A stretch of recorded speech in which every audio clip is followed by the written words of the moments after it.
لیکن قرآن جو تصور دے رہا ہے آیت قرآن کی آپ کیا کر سکتے ہیں؟ جیل بہتر ہے جہاں پہ آدمی گناہ سے بچ جائے، اس آزادی سے کہ جو آزادی انسان کو گناہوں کے راستے پہ لے جا رہی۔ اور یہی جملہ کیا ہمارے ساتویں امام موسی کاظم علیہ السلام کی زبان پہ نہیں آیا؟ وہ یوسف نبی ہے جو 14 سال قید میں رہا، اور یہ اس یوسف امام ہے جو 14 سال ہارون کی قید میں رہا، اور یہ قید خانہ یوسف سے بدترین قید خانہ تھا۔ یوسف کا قید خانہ کھلا ہوا قید خانہ تھا، لوگوں کی ایک دوسرے سے ملاقات تھی۔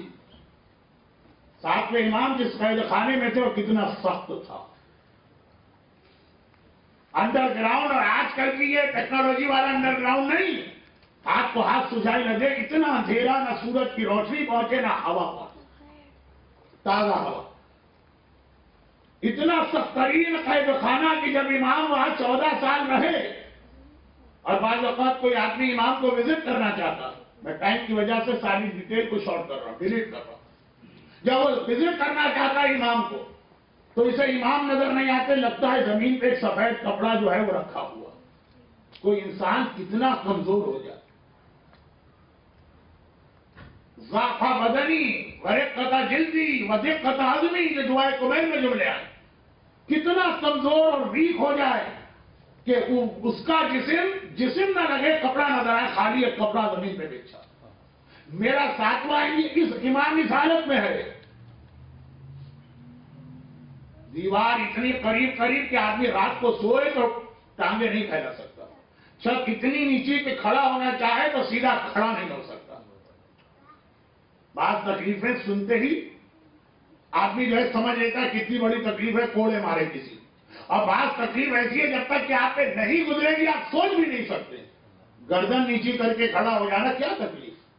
2 گھنٹے کھڑے ہو جائیے تو پتہ چلے گا 14 سال کسے کہتے ہیں۔ اور غذا بھی اتنی کم، 24 گھنٹے میں صرف جو کی 2 بہت چھوٹی روٹی۔ امام اتنے کمزور ہوگا لیکن اس وقت امام کی زبان پہ جو جملہ آتا وہ یہی تو تھا، الحمدللہ، ساری تعریفیں اس اللہ کی جس نے اپنی عبادت کے لیے ایسی جگہ عطا کی ہے جہاں میں ہر ایک سے محفوظ رہ کے اس کی عبادت کر رہا ہوں۔ جیل بہتر ہے اگر وہاں عبادت خدا کا موقع مل رہا ہے، اور دنیا کے ترقی یافتہ اور دولت مند ملک کے بڑے بڑے کوٹھی اور بنگلے اور ولا بیکار ہے اگر وہاں جا کے انسان گناہ کے راستے پہ لگ گیا۔ اب آئیے آزادی کے لیے دوسرا جملہ سن، یہ دونوں ابھی جو میں نے جناب یوسف اور ساتویں امام کا واقعہ پڑھا دونوں ایک چیز ہے، جیل بہتر، ایسی آزادی سے جو عورتوں کو بے پردہ کر دے، جو جوانوں کو ڈسکو کا عادی بنا دے، جو بزرگوں کو دوسرے کی توہین، ایگو پرابلم بہت بڑا پرابلم ہو